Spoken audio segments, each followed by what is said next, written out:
Hello everyone, today I'm going to introduce one type of a modular belt conveyor. It's one of our customers who produced the snap fruit.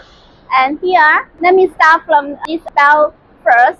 This is also the food grade PP. It's a modular type, and because you can see this incline angle is about 75 degrees, so we need to use the pleat is the curved type, so it can contain as much as product as it can. You can see these holes because customer need to clean the back side of the belt frequently, so we use a hose on the both sides of the conveyors for customers cleaning. Also, this plating tray, because what he need to convey is the snap fruit. Sometimes the fruit will stick on the belt, and when it runs to the back side, the product will drop on the ground sometimes. So if we use this plating tray, we can solve this problem, and customer just need to clear the material at here. This is the control box for the conveyor.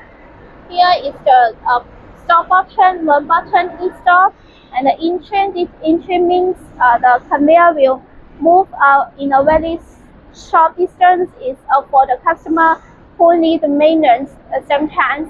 And this hand and auto function means if we switch to the hand function, it means the conveyor will keep running all the time. If we switch to the auto function, if the conveyor connected to the conveyor, it will convey the material based on the signal from the conveyor.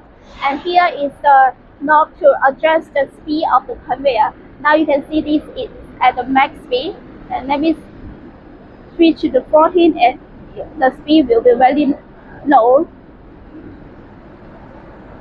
Let me show you inside. Here is the inside of the control box. We use the Panasonic for the conveyor, and this is the VFD we call it. This is for the speed adjustment. The discharger is about 5 meters. Okay, that's all. Thank you. Bye.